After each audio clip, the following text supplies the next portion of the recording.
Hello, hello. Welcome to episode 1. I am so happy to be here with you all.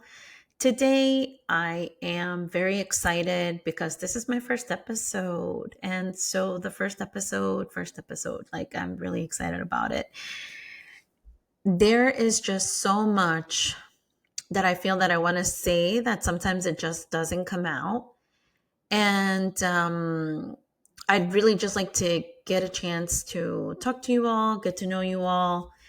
And you know what? This has been something that I've been looking forward to doing. I'm actually having a lot of fun just testing things out and having a great time.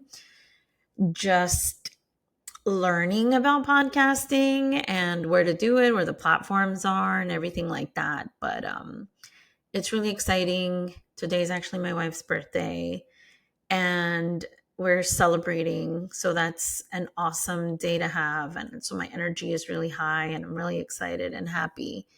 We just went to breakfast and had a good time at the mall, did a little shopping, you know. But life goes on. We have goals that we want to reach, and we have things that we want to do, and life continues. So, I always talk about there's so many hours in the day that we can do so much. And I think sometimes we just think, oh, we can only get one thing done. We can only get, if it's a birthday, that's all we can do the day. Or if we have to go to work, that's all we can do during work. But I think there's just so many hours in a day that we can really take advantage of everything that is at our fingertips. And we can really go ahead and live out our dreams and talk and have our voice heard, which is why I started Tattoos and Pearls. I mean, Tattoos and Pearls started 11 years ago. And the funny part is that I wasn't even thinking, right, that it could be a book and that it could be a podcast. But here we are. It is. And so 11 years later, here I am getting ready to launch my book, Tattoos and Pearls, and getting ready to, have this podcast and have you all join me on my journey, which is awesome.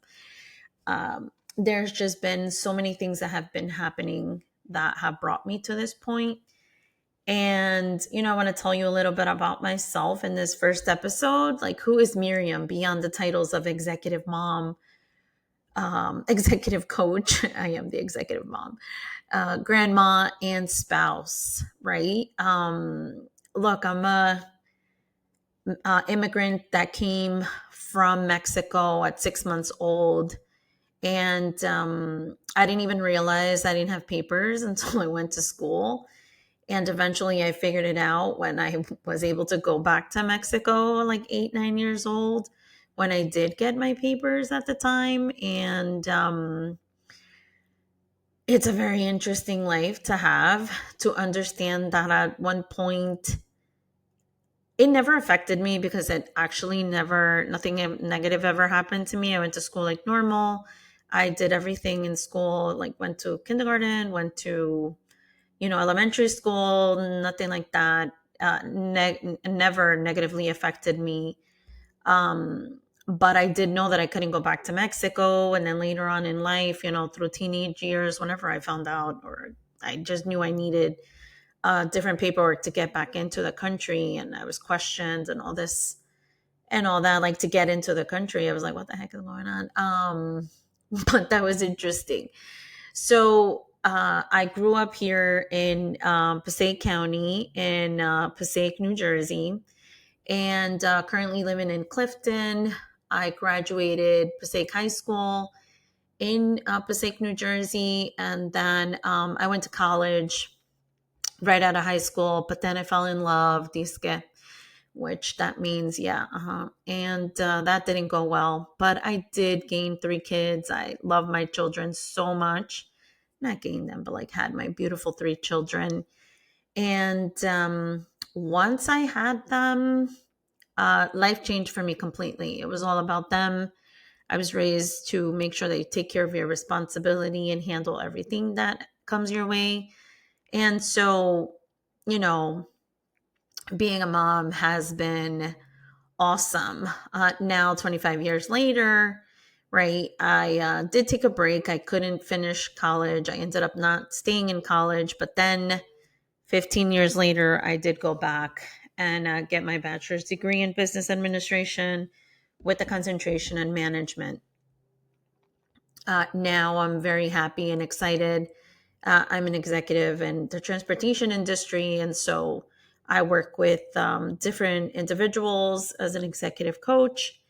And I am just ready to share my knowledge outside of my regular day to day. And it's really important for me to be able to be myself and for me to be able to work beyond the title. And so for me, I've never really been about titles. I've never really been about how much money I have in the bank or like they're important, right? And yes, we do need money to survive, but at the same time, I was just surviving and I was just living, exactly, just doing exactly what I needed to do to kind of like survive.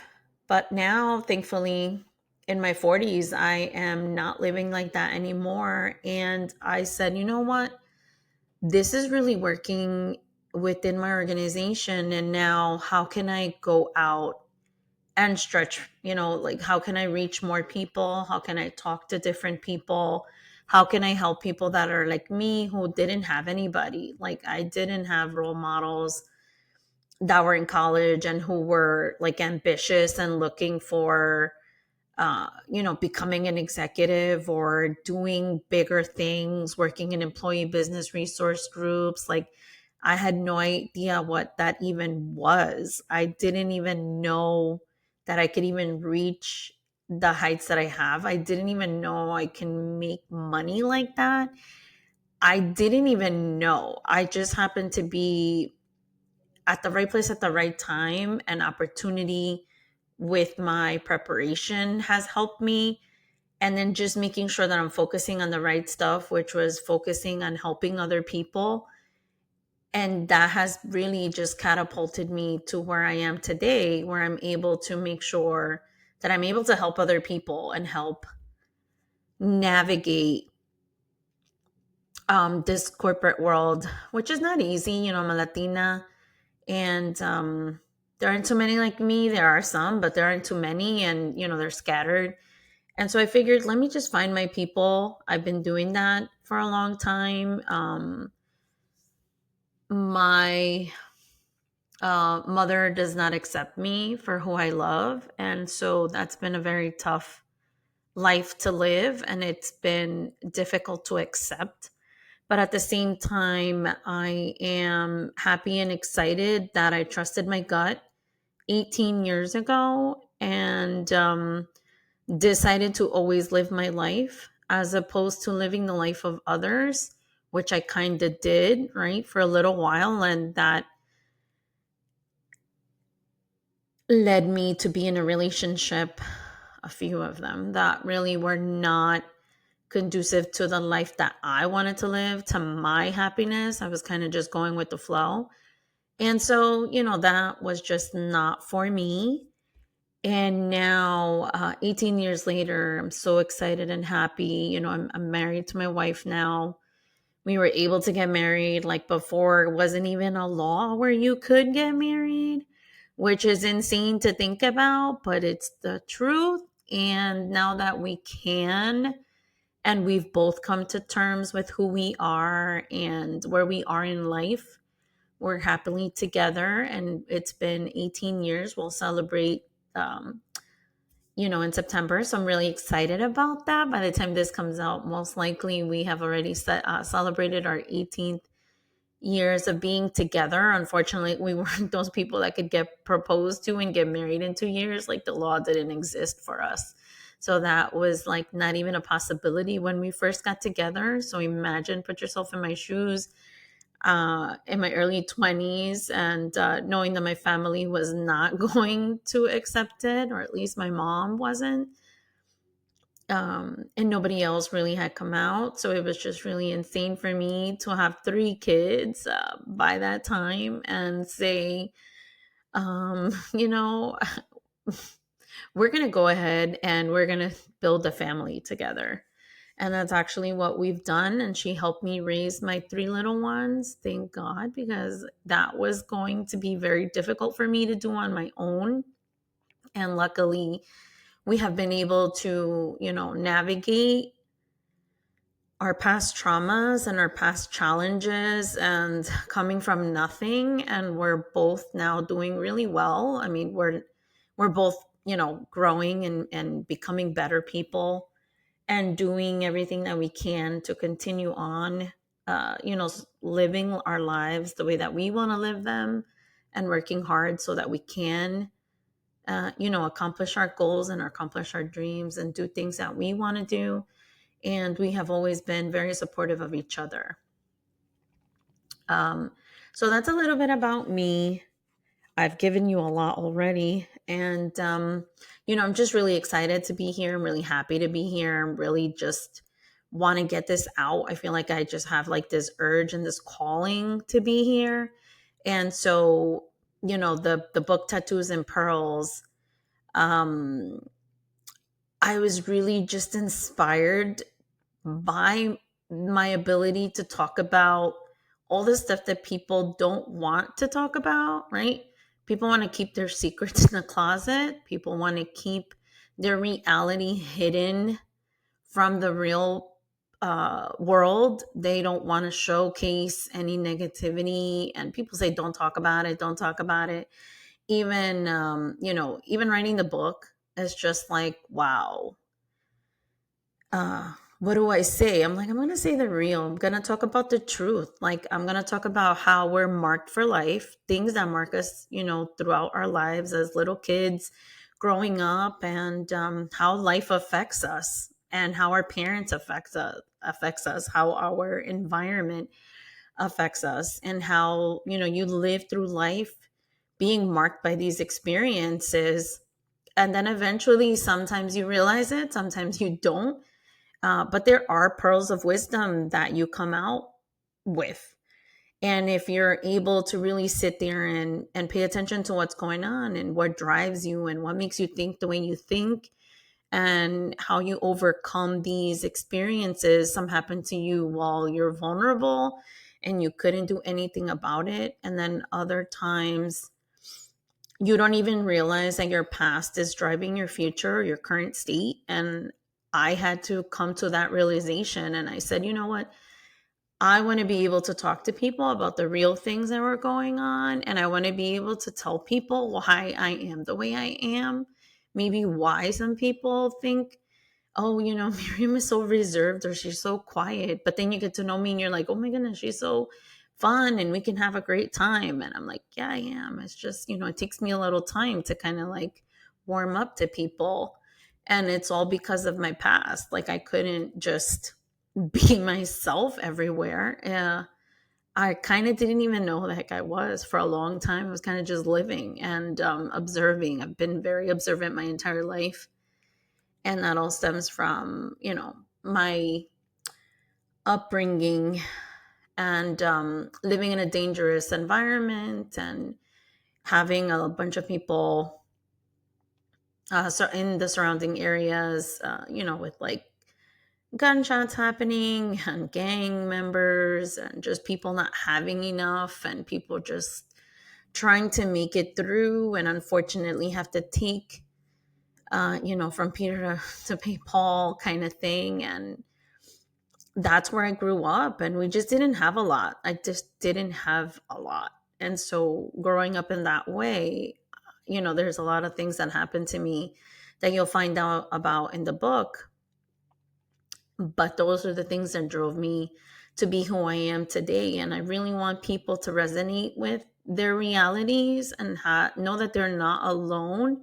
So many times I felt alone. There's so many stories in there that actually nobody really knows. Like, the only person that knows my real self and my real life is my wife.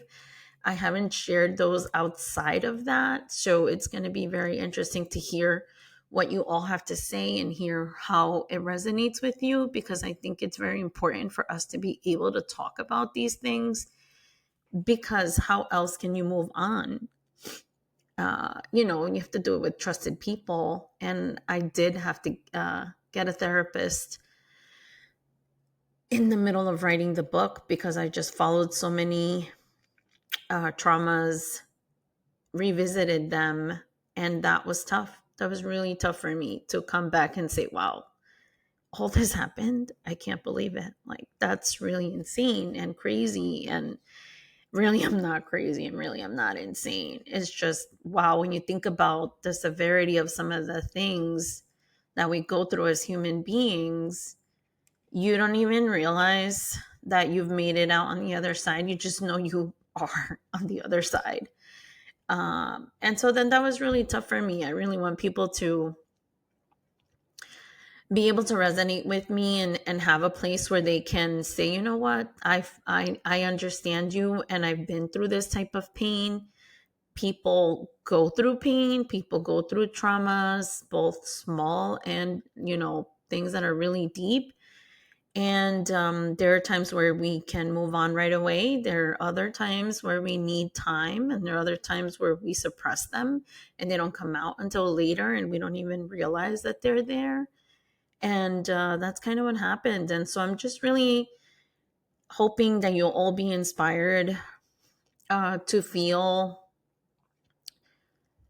a sense of community with this podcast. And I want you all to know that you can be two things at once. Like, two things can be true. You can be confident and badass in your job, and you can be going through difficult emotional things that are happening in your life, or you're just, figuring out that, oh, invisibility has been holding me back. And that's a realization that I needed to make, because I was like, I hit a ceiling and I was like, what is going on? Why am I not going further? Why are people asking me for more? And I was like, more? I can't give you more. I'm not ready to do it. I don't know what you mean. I'm giving as much as I can. And then eventually what happened was that I was able to figure out that I was actually being invisible because of a incident that happened when I was a kid. And I was like, wow, I didn't even realize that I was making myself small. And I was like going out there and doing it and then reverting back. Like I would go for it, revert back. And so then, like, whenever I kind of had that growth spurt where I was going into the next chapter, I kind of went back. And so sometimes we do that. And, I just wanted to really be able to go ahead, leave my past in the past, deal with everything that I had to deal with, and then now be able to go ahead and go into my next chapter and live happily, and be able to share my experiences with you all so that we can all move on and we can have a community and be able to talk about everything. And so within this book, I also talk about my professional experiences, which are really awesome. I didn't even, like I mentioned, I didn't have my degree right after high school. I did go to college, but then I had to leave it because of my son was sick, and so I couldn't continue. I waited until 15 years later to be able to go back to school. And then I got my degree. So, it's always interesting to hear, people think, oh, you can't have your personal experiences along with your professional experiences. People often think you have to keep them separate. And so about 4 years ago, I realized that I didn't have to keep them separate, that I could be the same person when I went to work, and I could be the same person when I was home, that I could be me, and that was going to be fine. But it took me 40 years to figure that out. Like, I didn't realize, because what happens is that sometimes you feel comfortable to be who you are in one space, and then in another space you're like, wait, I have to be a certain way in order to be okay in this area. And so then what happened was that I had a person who actually said to me, no, you just be yourself. Like, that's all I want, is for you to be yourself. And I didn't even realize how much I was holding back. I didn't even realize what I was doing and saying, and how I wasn't being 100% me. And I know the main thing that I was hiding was just being part of the LGBTQ plus community. I didn't want to tell anybody, and I always held that back. And I also didn't tell people that I was a mother of 3 adult children, because when people say, "Oh, wait, you're so young to have uh a son and daughters, and they're 20s, like how old are you then?" They don't ask me directly, but I know I can see it. And so then, I haven't had a traditional life at all whatsoever. So not that it's bad, it's just different. So, it's just a lot of things come up, but people think that you can't do both or you can't have both. And most of the times people raise their eyebrows, kind of trying to figure me out, which is interesting and cool. But at the same time, I don't want to be explaining myself to everybody all the time. And there's just judgment that comes with that. Sometimes, unfortunately, and bias, right? So sometimes I don't want to deal with it. So I just tell them what I need to tell them. But at the same time, like, you're holding back, the joy of being a mother, the joy of your spouse. And that kind of doesn't feel good. It doesn't feel good at all not to be able to share that part of you. And so the other piece too is, like, in my professional space, I've hidden my tattoos. I actually have 5 tattoos, and nobody at work actually knew that I even had them until recently. During the pandemic, I forgot to put a watch on or something, and people noticed my tattoo on my wrist. And that's okay. Like, but before, people wouldn't hire you if you had tattoos. Like, I used to work in customer service, and it wasn't that accepted. You would need to cover it up if you had anything on your arms or anything like that. But that was years ago. Right now, it's more accepted. Even when I got my tattoos when I was younger, I won't say how old I was, but when I got my tattoos, my family was not excited about it. And in general, women would not get the tattoos either. So I've been going against the grain for a long time. I think that just is my nature to go against the grain, and I'm okay with it. Like, I'm perfectly fine with that. And so I just want to tell you about the terms like tattoos and pearls. Like, what do those symbolize for me? So tattoos for me are the experiences that mark you for life, and pearls are really the wisdom that comes out of all your experiences. And that we can be both at the same time, right? That we can have two things can be true at the same time. So here, what drove me to pursue a career in executive and leadership coaching? I mean, I was driven to executive and leadership coaching when I realized that this wasn't readily available. And I was only able to actually have executive and leadership coaching when I became an executive, right? And so then that is the only time I was able to get it and even know what it was. And I was like, wow, like, people need this type of coaching earlier in their careers, because that will help them have the skills they need earlier, right? Like, sometimes you're in the job and you're like, okay, let's figure it out now. But why not learn about this and have these skills before you get to them, or have them in advance so you already have a few years under your belt and you can start talking about, like, going into action as opposed to like listening and learning. So it takes time.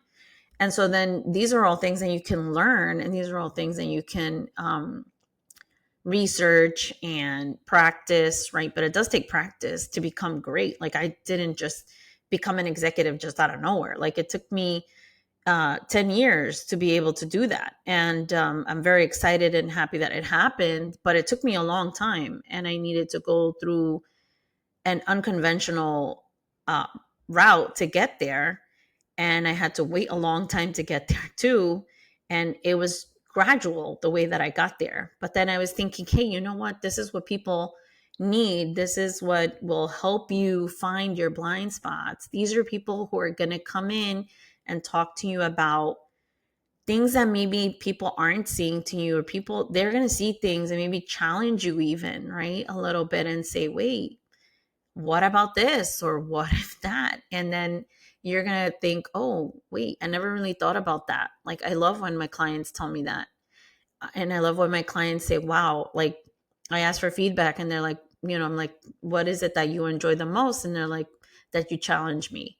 Then you come and you tell me, hey, what about if you looked at it this way? Or, and I'm not like challenging them in a bad way. I'm challenging them in, like, so that they maybe can see a different view, maybe see it from a different lens, have a different point of view. Like, I didn't have this point of view 10, 15 years ago. Like, I didn't even know what any of this stuff was. I didn't know any of it, but now I do. And so being able to be myself by a person who was a coach was one of the monumental things in my life that was able to bridge my personal and professional life together. And when you have that safety and you have that space where you can be yourself in any arena that you walk in, it's the best feeling ever. And so I want to be able to give that to other people, because it's just so important to be able to do that. And many of us are hiding in plain sight, like they say, but it's the truth. And so I wanted to come and be here for all of you who want to have that experience and who want to do things. And maybe you didn't think you could, and now maybe you can. So that's what I'm about. People didn't think I could do what I'm doing either, but guess what? That's okay. That's okay. I'm not worried about what other people think. I'm not worried about what other people say. I am more about paying attention to what it is that's calling my attention, what is whispering at me, what is calling me to do these other things. And so this is what it is. And guess what? Sometimes the uncomfortable moments in your life are the ones that take you to the next level. And you've probably heard this before, but it's the truth. Like, the only way I became an author was because something wasn't working out. And because it wasn't working out, and it wasn't working out, and it wasn't working out. And I was like, you know what? I'm going to control my narrative. People are not going to tell me what my narrative is. So I started looking, and I started saying, hey, how can I become a coach? Where do I look? And so somebody who I look up to is John Maxwell. I've been reading his leadership books forever, and I learned so much from him. And so then I realized he had a coaching program. And then I found my book coach through him. And she happened to be Latina. And I was like, what? Are you kidding me? Yes. There's a Latinas 100. Oh, wait, you can submit your story. Let me do that. Right. And the funny and craziest part about this is that the story that I submitted, actually, this whole thing with the Latinas 100 happened when I became so upset. I had a real bad day at work, and I was on the train going home crying. And then I was like, you know what? Let me tap back into this. And I don't even know why, because I had not written anything for myself, about any experience in years. But that one day, I just picked up my phone, and as the tears were coming down my eyes, I just was writing, wrote everything down. Out of nowhere, a pop up on my phone. Hey, last chance to join the Latinas 100, leaving a legacy and inspiring the next generation. And I was like, you know what? I have exactly the right thing. And I went back to my notes and just rewrote what I had written and made the submission. And then I don't know where I'm a co-author. Like, what? I couldn't even believe it. And I was just so shocked, and I was just so excited. But like, those are the kinds of things that sometimes when things are not going well, we have to say, you know what, why isn't this going well? Why is this happening? But you don't think, why is it happening to me? You think, why is it happening for me? There's a reason why this is happening. And so I was like, wait, had this at the moment, right? You don't even realize that that's what it was. But had I not had that bad moment, had I not been crying on the train home, like I wouldn't have been inclined to write. I wouldn't have been like, oh yeah, you know what? I'm gonna find coaching. Like I'm gonna find a coach, or I'm gonna be an executive coach. Like I didn't even think about that yet. That came later. But like the book thing, like I was like, no, I'm gonna create my own story. I'm gonna create my own narrative. Like I'm gonna be able to tell people about me. I'm gonna be able to show who I am and what I am and what I'm capable of. And one thing led to the other, led to the other, led to the other, led to the other. And now I'm not only in that book, the Latinas 100, Leaving a Legacy and Inspiring Your Next Generation, I'm also part of Hispanic Star Rising. And then I'm also going to have my own book, Tattoos and Pearls. So now it's like 3-time author. That's insane. That's really, really fun and exciting. I did not think that was going to happen, but it did.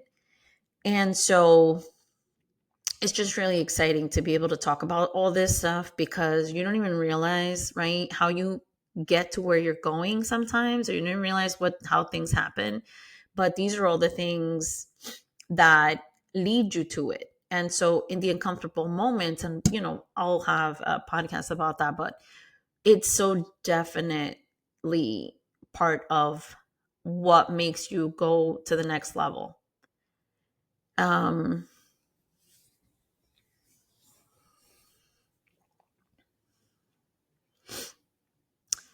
So now to bridge into like what are my personal and professional experiences from my background that influence my approach to coaching and leadership.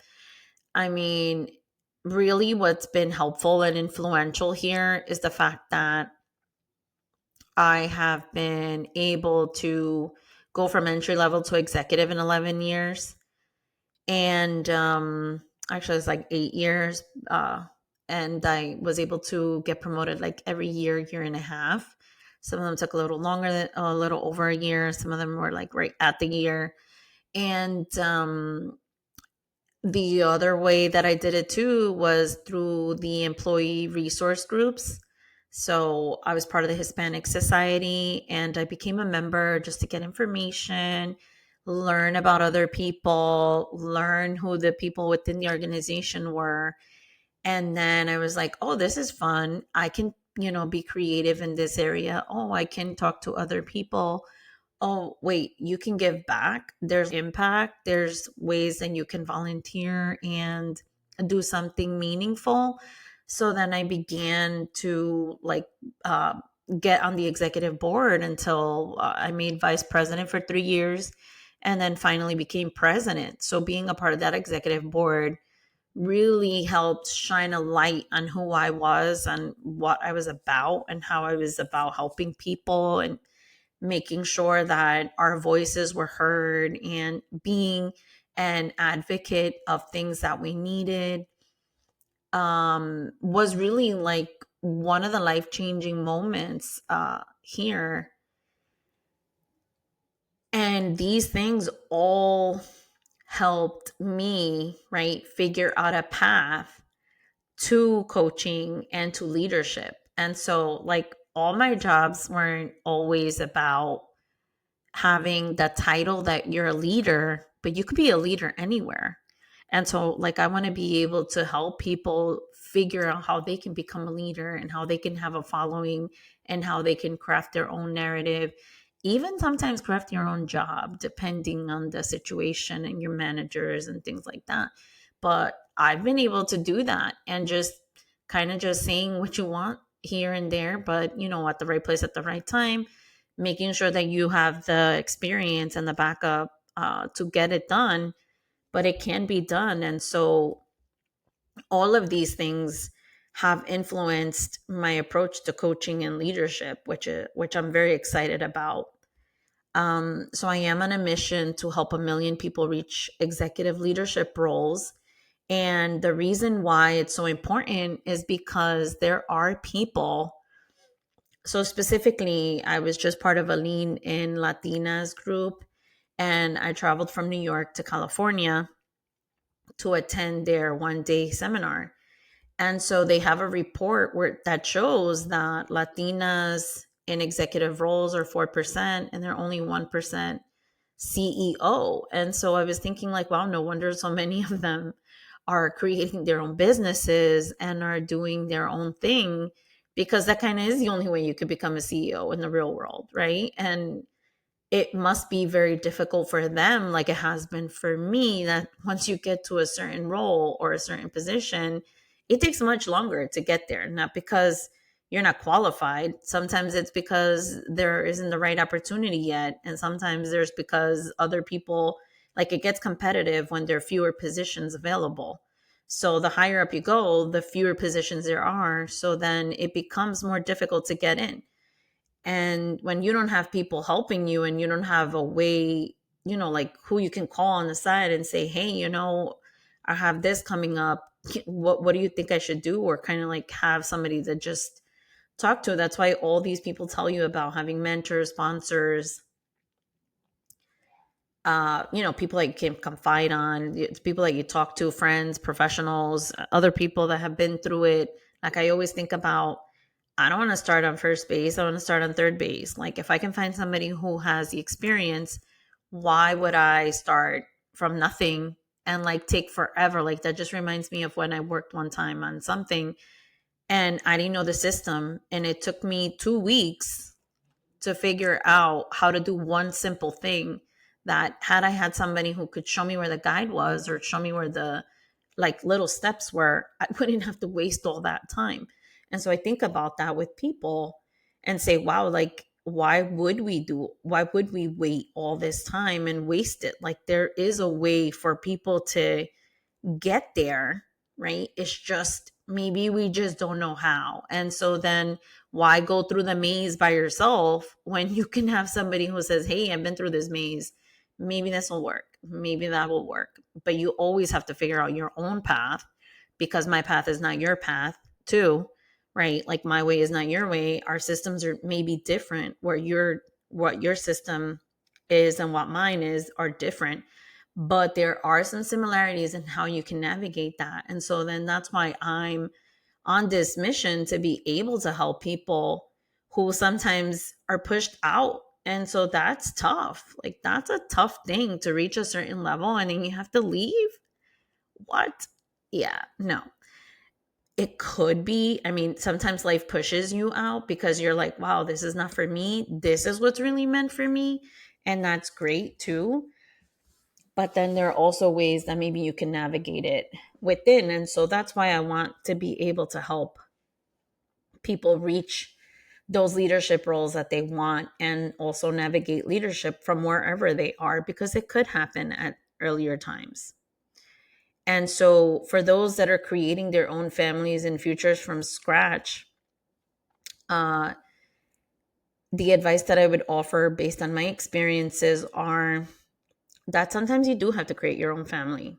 Sometimes you do start from nothing. I mean, like, I started from nothing. I had nothing when I started. Like, I was just like figuring out my way, humble beginnings, and even finding my own family. Like, that was tough. It's been tough. It's not easy to be around people who don't understand you, who sometimes judge you, who don't accept you, who, if you bring your other half, it's weird and awkward. Like, who wants to live like that?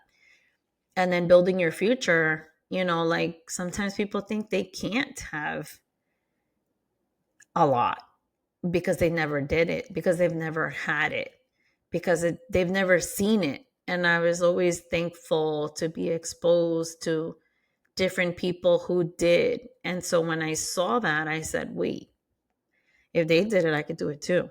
And actually, that's what happened to me. I was like, wait, these people that left this organization and went to another one, they're doubling their income in 5 years. So why can't I do the same? And then out of nowhere, like the opportunity presented itself and I did. And then I was like, oh, okay. So in 5 years, I could double it here. Then maybe in another five, I can double it again. And then boom, there it is. So, and my family structure doesn't look the same for many people, but I can tell you that, yeah, we have our challenges like every family does, but we are happy. And having two moms in the home is awesome. I mean, like she helps me tremendously. And thankfully now our kids are older and they're in their 20s and they're navigating their own lives, but they still live with us and we're still together, all of us, and they have their partners too. And now I have a little grandbaby too. So she's 5 and she lives with us as well. So there are just some experiences and some things in life where people do not agree with you, and that's okay. It's hard, but eventually you find your people. And actually, through this podcast, I'm hoping to find more people like me, because I have made my family a priority all these years, 25 years to be exact, because without my kids, I don't think I would have had the motivation to do everything that I've done. And vice versa. They only have me and my wife now because it's been tough. And we have each other. And so now I'm hoping that we can bridge out and find more people and help more people say, hey, this is what our family looks like and we're perfectly fine. Like, there are people who have have many parents because they have step parents here and step parents there, and that's fine, right? As long as they're good. I mean, I also have half brothers and step brothers. I don't even know where they are or who they are. I don't even know. I know some of them, but we don't keep in contact. And so that's even, it's crazy because by blood I have a really big family, but where are they? Like, I don't have them here with me. So it's just very interesting. And I also think the pandemic had a lot to do with it because we were all segregated into our own homes and needed to stay home by ourselves within only our people. But, eventually you find your people and people who can accept you and who will want to be part of your life. And I'm really excited and ready to meet those people. So that was a lot about me in this first episode, and I'm really excited to be able to share with you all. And I really am looking forward to our podcast time together. And while you wash your dishes or do your home chores or whatever it is that you're doing, driving to work or on the train to and from work, I just really want to be able to talk to you and have a good time and be able to, let you in on my life and give you some tips and tools and secrets that I've learned along the way. And, if you're interested in hearing more, you'll hear about it. And I really offer the one-on-one coaching. My tattoos and